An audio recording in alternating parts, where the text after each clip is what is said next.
Hey guys, welcome back to my channel, Tales and Tomes with Amy. If you're new, welcome, and don't forget to hit the subscribe button.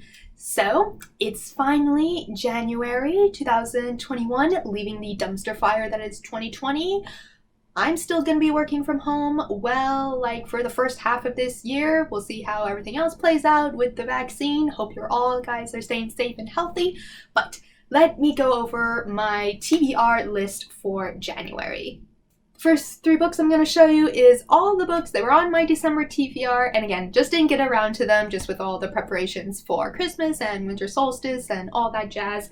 So these ones I definitely need to read before the others is A Curse So Dark and Lonely by Bridget Kemmerer, and I didn't know this, but apparently it's a reimagining of Beauty and the Beast. Well, be an interesting read. We'll see if I, get bored with it or not, because I just finished, Court of Thorns and Roses series, and I really, really liked it, and I'm so hyped for the next one from Nesta's point of view, A Court of Silver Flames. So I'll be interested to see if this one will be able to hold my attention just as much. And again, going on all of the YA fantasies that I need to catch up on, I have The Gilded Wolves by Roshani Chokshi. And it kind of looks like a, historical fiction, fantasy, Indiana Jones, like trying to seek or protect important magical artifacts. So yeah, we'll give it a go and see if I like it.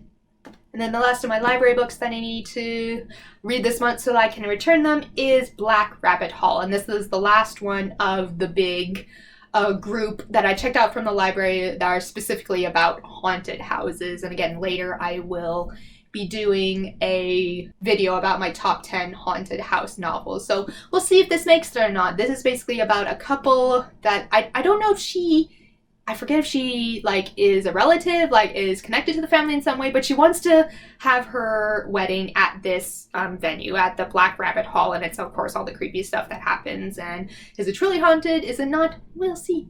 Another book I will be reading this month, which is actually a reread, which is Harry Potter and the Sorcerer's Stones. And why am I rereading this? Not just on general principle, but I am. Starting February 1st, I will launch my brand new podcast, The Rambling Raven Puffs, where I and Jessica Zanarzik go into deep literary analysis of Harry Potter. So be sure to check that out.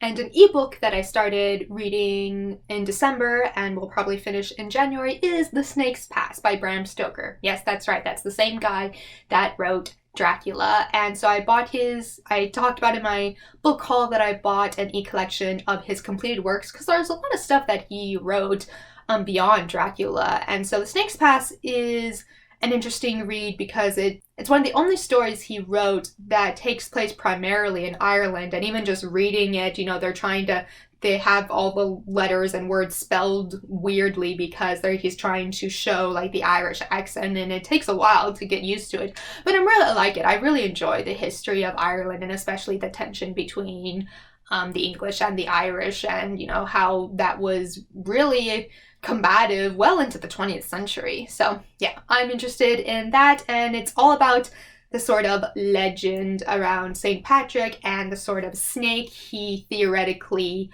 conquered or outsmarted, and possibly there's a treasure chest in this place called the Snake's Pass. So yeah, very much in his style of mysterious and gothic. So I'll let you know what I think. Another book that I will be rereading this month is for my Gothic Literature podcast. I will be going over The Shadow of the Wind by Carlos Ruiz Zafón, and as you guys may have known from my Gothtober series, this is my absolute favorite in modern Gothic literature. It's absolutely brilliant, and I'm so excited to talk about it with my co-host and our guest speaker, Morgan Chalfont. It's about this boy who his father shows him the Cemetery of Forgotten Books, which is this underground library that not everyone in Barcelona knows about. Only special people know about it. And the rule is you take one book, you give one book to the library, and then you take one, and the book that our protagonist takes, he gets one that he's really curious about the author, who was Spanish but wrote in French, and just the life of that author himself, because there comes a point where this guy who has a really burnt up face is like, I know you have that book, you better give me that book. And so it's like, why is this crazy dude so obsessed with getting this book and all the shenanigans, gothic and everything that followed? Yeah, really great read, and I was so sad to hear that Carlos Ruiz Zafón passed away in June of 2020. I don't know if he was gonna continue this series at all, but either way, it's a real tragic loss. The next book I'll read will be another reread, again for my Gothic Literature podcast, which is The Monk by Matthew Lewis. And this is an older manifestation of Gothic literature written in the 18th century, and about this monk who is very pious, has built up a very pristine reputation amongst his colleagues in the monastery and amongst the general public. And it's basically his descent into madness and how he makes this deal with a demon and battling and succumbing to his lustful feelings for this one girl. And yeah, just general Gothic melodrama in all its splendor. Another book I'm going to read for January is The Wife Upstairs by Rachel Hawkins, and this is one of 2 brand new releases that I intend to order. And this thing, everyone's hyped about this one. It's supposed to be, in essence, a modern reimagining of Jane Eyre. And so I'll be curious to see how that plays out in a modern context, how much the author will stay true to the original storyline, how much we'll see subvert, and how nuanced will it be. Like, I'm really excited, and I hope it lives up to the hype, unlike Mexican Gothic. And then the last book I hope to tackle for January is Before the Ruins by Victoria Gosling. This is her first novel.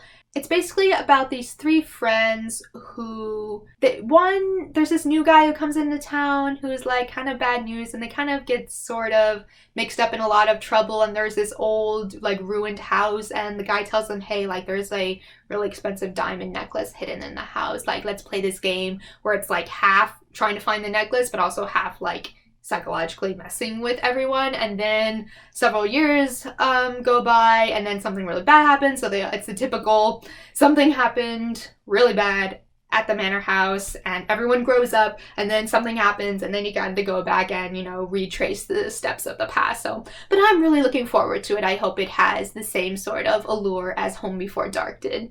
So those are all the books I intend to tackle in January. Thank you so much, and stay tuned for my next video. Take care, everyone. Bye.